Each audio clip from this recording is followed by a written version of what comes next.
संजय राऊत सध्या अस्वस्थ आहे. त्यांचं मॅन्डेट गेलं, त्यांचे आमदार कमी झाले, त्यांना आता कोणी विचारत नाही आहे. काँग्रेस आपला वेगळा विचार करत आहे आणि त्यामुळे ते अस्वस्थ आहे सध्या. त्यामुळं अस्वस्थ मानसिकतेमध्ये लोक असेच बोलतात. स्वस्थ मानसिकतेत आल्यावर संजय राऊताचं ऐकू.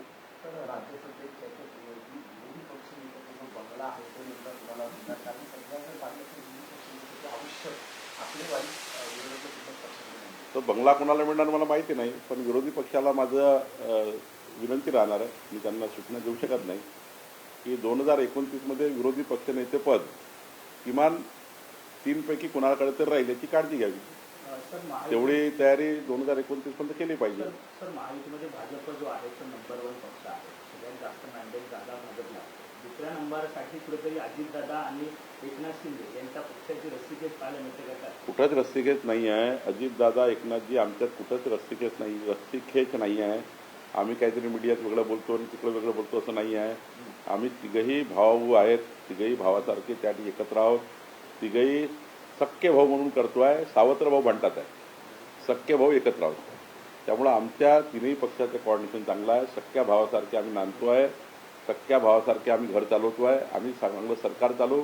सावत्र भाऊ मात्र वेगळ्या मानसिकतेचा आहे. ते सध्या EVMवर बोट दाखवून आपला वेळ काढूपणा करतात आहे. काही दिवस चालवेल, कारण त्यांना कार्यकर्ते टिकवायचे आहे. मी वारंवार सांगतो कार्यकर्ते टिकवायचे.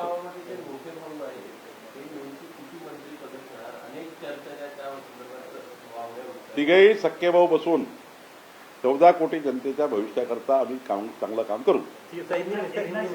गावात गेले तर एक मोठा निर्णय घेतात असं एक संजय वक्तव्य केलेलं आहे. कारण ते काल बैठका होणार होत्या, परंतु अचानक गावात गेले अशी एक चर्चा सुरू आहे. एकनाथ शिंदेजी इतके प्रगल्भ नेते आहेत, शिवसेनेचे नेते आहेत. एकनाथजी हिंदू हृदय सम्राट बाळासाहेब ठाकरे यांच्या विचाराने प्रेरित झालेले शिवसैनिक आहे. त्यामुळं त्यांच्याबद्दलच्या वेगळ्या बातम्या पसरवणे, त्यांच्याबद्दल वेगळं विधान करणे काही योग्य नाही.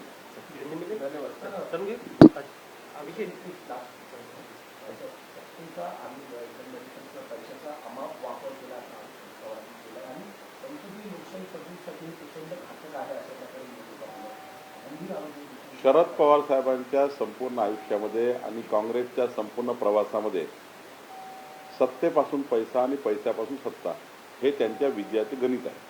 त्यामुळं त्यांच्या विजयाचे गणित आम्हाला काही सांगू नये. आमचं काही असं नाही. आम्ही जनतेचा विश्वास संपादन करून आलो आहे. हा एक गोष्ट खरी आहे की लोकसभेच्या निवडणुकीमध्ये पवार साहेबांनी आणि त्यांच्या टीमनी जनतेला कन्फ्यूज केलं म्हणून त्यांना मतं भेटली होती. मोदीजींच्या नावाने खोटं बोलून मोदीजी संविधान बदलणार आहे म्हणून त्यांनी मतं घेतली. मोदीजी आदिवासीचं आरक्षण काढणार आहे त्यांनी मतं घेतली. असा जो खोटा प्रचार केला होता पवार साहेबांनी, तो प्रचार विधानसभेत करू शकले नाही. म्हणून जनतेने खोटारडेपणाला लाथ मारली आणि खरे